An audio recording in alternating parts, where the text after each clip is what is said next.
नमस्कार and welcome you all to world affairs. मैं हूं Prashant Dhawan. Now recently Canada ने एक बड़ा आरोप लगाया है इंडिया पर। इन लोगों ने ये कह दिया, इनके नेशनल सिक्योरिटी एडवाइजर ने, मतलब आप ये कह लीजिए जो पोजीशन अजीत डोवाल साहब की इंडिया में है वही पोजीशन में जो कनाडा में व्यक्ति है, उन्होंने ये कह दिया कि India among top sources of foreign interference in Canada.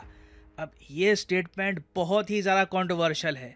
ये लोग कह रहे हैं कि इंडिया कनाडा के इंटरनल अफेयर्स में, जो इनके अंदरूनी मामले हैं, वहाँ पर इंडिया इंटरफेरेंस कर रहा है। और ऐसा नहीं है कि इन्होंने सिर्फ इंडिया का नाम लिया है। यहाँ पर जो इनकी लंबी स्टेटमेंट थी उसमें इन्होंने ये कहा कि जी बहुत सारे देश हैं जो आज के समय कनाडा के जो अंदरूनी मामले हैं उनमें दखलंदाजी कर रहे हैं। इन कंट्रीज़ में चाइना आता है। जी हाँ, चाइना को मेंशन किया, रशिया को मेंशन किया, ईरान को मेंशन किया, उसी के साथ साथ इंडिया को भी डाल दिया। Now this is huge accusation from Canada. Discuss करते हैं इस वीडियो में कि कनाडा की तरफ से ऐसे आरोप इंडिया की तरफ क्यों आ रहे हैं, यहाँ पर इशू क्या है। बहुत कुछ यहाँ पे आपको जानने को मिलेगा, मगर आगे बढ़ने से पहले आपसे एक क्वेश्चन पूछूंगा।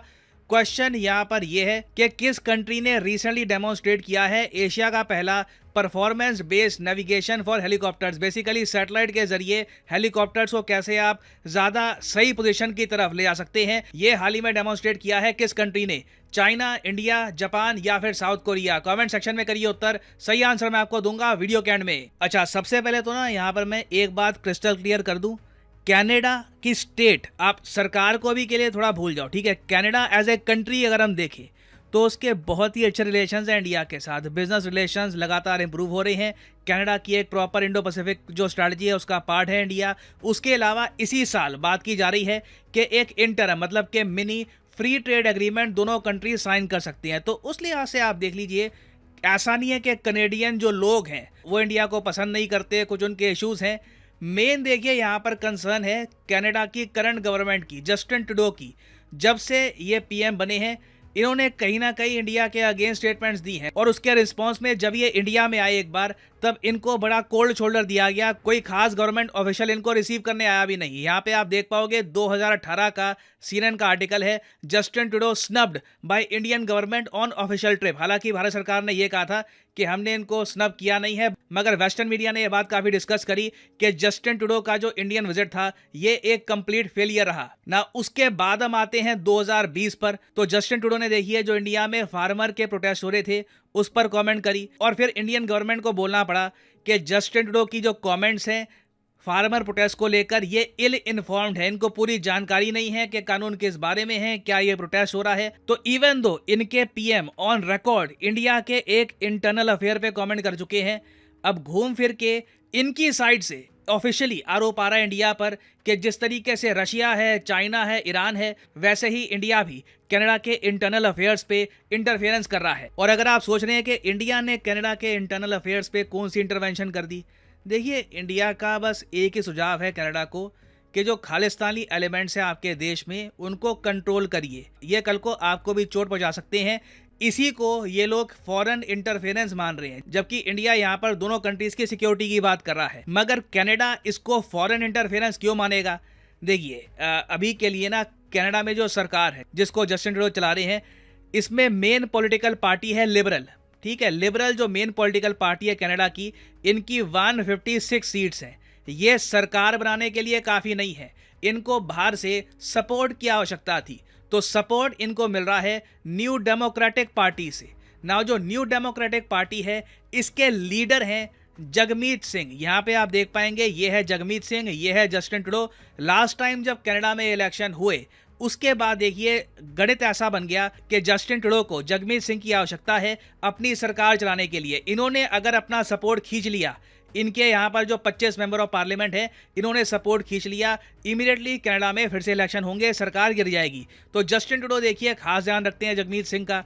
और जगमीत सिंह को आप देखिए तो ये इंडिया के इंटरनल अफेयर्स पर ओपनली कमेंट कर चुके हैं। यहाँ पे आप देख पाओगे जो रिसेंटली अमृतपाल सिंह का केस हुआ था पंजाब में, उसको लेकर इन्होंने ट्वीट्स करी, ये कहा कि जो पंजाब में किया जा रहा है ये बहुत गलत है, हम इसको एक्सेप्ट नहीं करेंगे। कई कनेडियन पॉलिटिशियंस ने जगमीत सिंह की ट्वीट पर यह रिप्लाई किया कि सिंह साहब ने तब कोई परवाह नहीं करी जब जस्टिन ट्रूडो ने कैनेडियंस की जो सिविल लिबर्टी है, ये ट्रकर्स की बात कर रहे हैं, जो कनाडा में ट्रकर्स ने बड़ा प्रोटेस्ट किया था, उनके प्रोटेस्ट को बिल्कुल कुचल दिया गया।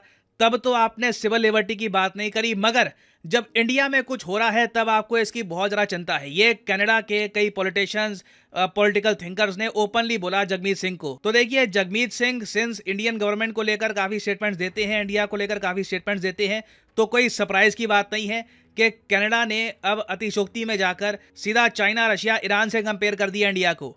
नाउ इंडिया की तरफ से देखिए एक ऑफिशियल रिस्पांस कनाडा को मिला नहीं है, बट इंडिया डेफिनेटली रिस्पॉन्ड करेगा, क्योंकि अगेन ये जो आरोप है it does not make any sense. जो चाइना कर रहा है कनाडा में, कनाडा लिटरली कह चुका है कि जो इनके इलेक्टोरल प्रोसेस है ना, उसमें चाइना इंटरवेंशन कर रहा है। अब हम लोग ऑब्वियसली ऐसा दूर दूर से नहीं कर रहे, तो ये इस तरीके से इंडिया को चाइना के साथ कंपेयर करना, एक शायद मैं कहूँगा कनाडा ने एक मेजर डिप्लोमेटिक ब्लंडर भी कर दिया है। वैसे अगर आप ये पूछें कि कनाडा की तरफ से ऐसी स्टेटमेंट्स कब तक आती रहेंगी, देखो अभी 2 साल तक तो, मेरे हिसाब से 2-2.5 साल तक तो ये ऐसी स्टेटमेंट्स देते रहेंगे, क्योंकि अगले जो इलेक्शन है कनाडा में, फेडरल इलेक्शन, ये अक्टूबर 20, 2025 को होने हैं। उससे पहले इनकी सरकार गिर जाए वो अलग बात है, बट जब तक इनके इलेक्शन नहीं होते तब तक तो मुझे लगता नहीं है कि इनके यहाँ से ऐसी स्टेटमेंट्स रुकने वाली हैं। वैसे फनी बात यहाँ पर यह है कि कनाडा ने ना रिसेंटली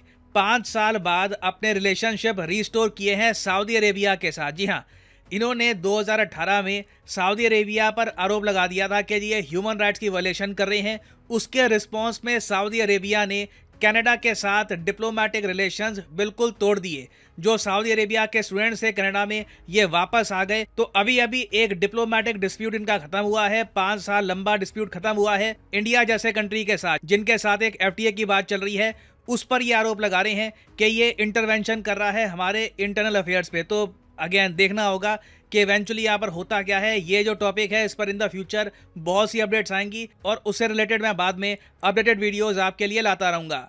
और फाइनली वापस आते हैं अपने क्वेश्चन की तरफ कि which country demonstrated Asia's first performance based navigation for helicopter. तो देखिए सही उत्तर यहाँ पे है option B, the country of India. यहाँ पे आप देख पाओगे ये जो टेक्नोलॉजी है ये एयरपोर्ट्स अथॉरिटी ऑफ इंडिया और इसरो दोनों ने मिलकर डेवलप करी है, और अब हम हेलीकॉप्टर में इसको यूज़ कर सकते हैं। कल को ये मिलिट्री हेलीकॉप्टर्स हम आर्मी के लिए, नेवी के लिए, इवन मैं कहूँगा एयरफोर्स के लिए यूज़ कर सकते हैं। तो this is a great news. Even China ने भी ये टेक्नोलॉजी अभी तक टेस्ट नहीं करी है। और फाइनली यहाँ पर मैं ये भी ऐड कर दूँ कि अनअकैडमी के यूपीएससी कोर्सेज पर एक मैसिव डिस्काउंट शुरू हो चुका है। ये डिस्काउंट 3 दिन तक चलेगा। यहाँ पे आपको अप टू 40% डिस्काउंट मिल रहा है ऑन अनअकैडमी क्वालिटी कोर्सेज। तो कमेंट सेक्शन में जाइए, कमेंट सेक्शन के पिन कमेंट में आपको मिलेगा ये लिंक।